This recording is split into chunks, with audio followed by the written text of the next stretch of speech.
Hello guys, সবাই কেমন আছো? শুভ সন্ধ্যা। আমি আবারও তোমাদের মাঝে নতুন একটি রেসিপি শেয়ার করার জন্য চলে আসলাম। তোমাদেরকে এই রেসিপিটা তৈরি করে দেখাবো, প্রথম থেকে শেষ পর্যন্ত দেখে নিও গাইস। এখানে আমি নিয়েছি 4 পিস ইলিশ মাছ, ইলিশ মাছের 2 টুকরো ডিম, আলু আর লাউ শাক। এই লাউ শাক দিয়ে, ইলিশ মাছ দিয়ে আর আলু দিয়ে, লাউ শাক আর ইলিশ মাছ দিয়ে গা মাখা ঝোল করবো। তোমরা সম্পূর্ণ রেসিপিটি দেখো, আমার সাথে থাকো। আমি তোমাদেরকে দেখাচ্ছি প্রথম থেকে শেষ পর্যন্ত। একটি কড়াই বসিয়ে দিয়েছি, তেল গরম হয়ে গেছে। এখন কিছু কাঁচা ঝাল ভেজে নেব। একটু মুখটা ভেঙে দেব, নাহলে তেল ছিটে পুড়ে যেতে পারে। দিয়ে দিচ্ছি। ঝালটা ভেজে দিয়ে যদি আপনারা তরকারি রান্না করেন, তরকারির স্বাদটা ভালো হবে। ভেজে নিচ্ছি।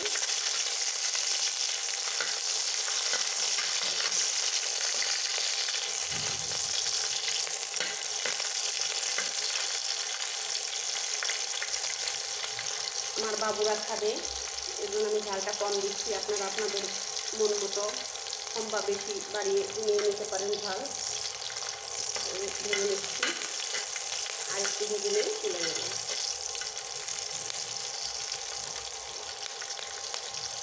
ভেজে নেওয়া হয়ে গিয়েছে মরিচগুলো, এরকম করে ভেজে নেবেন। এখন তুলে নেব। আজকে বেশি মশলা দিয়ে রান্না করব না, খুবই অল্প মশলা দিয়ে রান্না করব। এখানে কিছু পেঁয়াজ দিয়েছি, এখন এটাকে ভেজে নেব। পেঁয়াজগুলোকে হালকা ব্রাউন কালার করে ভেজে নেব। বেশি ভাজতে যাবে না, পেঁয়াজটা পুড়ে গেলে তরকারিটা স্বাদ লাগবে না, এর জন্য ভেজে নেওয়া হয়ে গিয়েছে। এখন বেটে রাখা মশলাগুলো দিয়ে দেবো। বেজে রাখা মরিচ, জিরা আর 2 কোয়া রসুন দিয়ে এটাকে বেটে নিয়েছি, পেস্ট করে নিয়েছি। এখন এগুলো দিয়ে দেবো, দিয়ে ভালো করে নেড়ে নেব।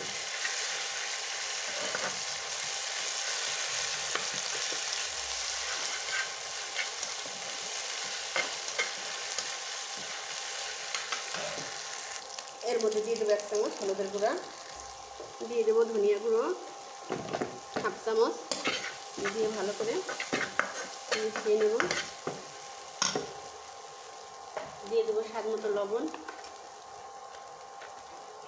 দিয়ে একটু সামান্য পরিমাণ পানি দিয়ে দেবো, দিয়ে মশলাটা ভালো করে কষিয়ে নেব।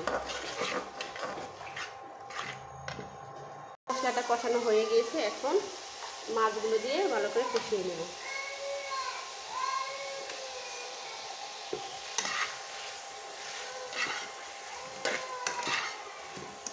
একটু পানি দিয়ে ভালো করে কষিয়ে নেব।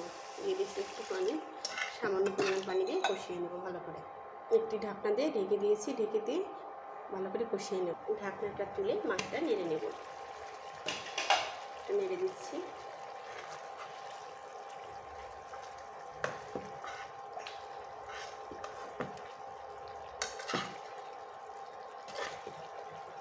আবারও ঢাকনা দিয়ে ঢেকে দেব। ঢাকনাটা তুলে মাছগুলো নেড়ে দেব।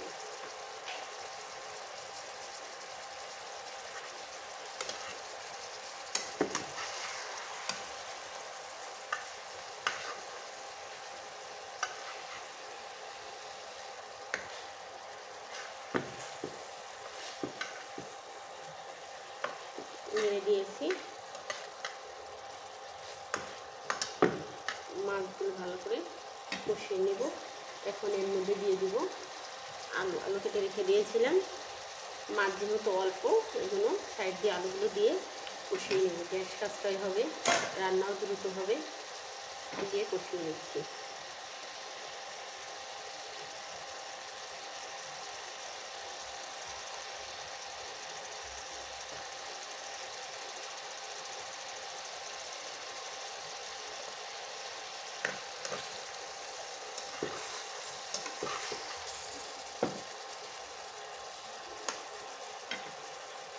এখন আমি মাছগুলোকে তুলে নেব।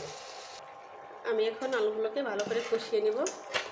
ঢাকনা দিয়ে ঢেকে কষিয়ে নেব আলুগুলোকে। ঝোল দিয়েছি, এখন লাউ পাতাগুলো দিয়ে দেবো। দিয়ে দিছি লাউ পাতা। লাউ পাতা দিয়ে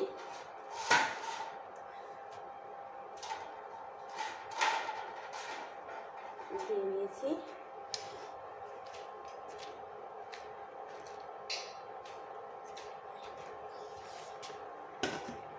নেড়ে ঢাকনা দিয়ে ঢেকে দেবো। নেড়ে দিচ্ছি,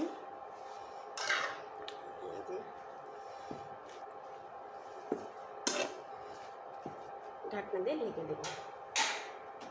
ঢাকনা দিয়ে ঢেকে জাল করে নেব। শাকগুলো আমার ভালো করে কষে নেওয়া হয়ে গেছে। এর মধ্যে এখন কষানো ইলিশ মাছগুলো দিয়ে নেব।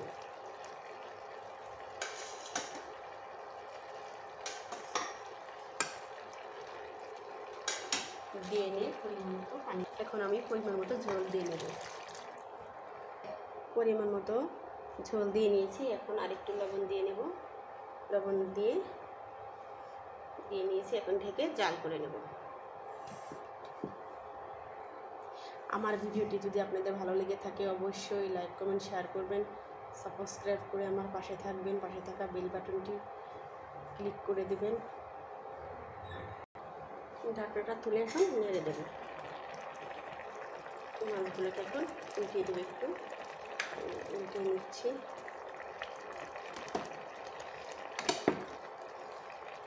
মাছগুলোকে এখন উঠিয়ে নেব। দিয়ে দিব ধনিয়া পাতা কুচি, দিয়ে জাল করে নেব। দিয়ে নিয়েছি, ভেজে রাখা জিরার গুঁড়ো দিয়ে 2 মিনিট জাল করে নামিয়ে নেব। দিয়ে দিয়েছি জিরার গুঁড়ো, 2 মিনিট জাল করে নামিয়ে নেব। তৈরি হয়ে গেল আমার খুব মজাদার লাউ পাতা দিয়ে ইলিশ মাছের ঝোল। সবাই ভালো থাকবেন, সুস্থ থাকবেন। সবাইকে ধন্যবাদ।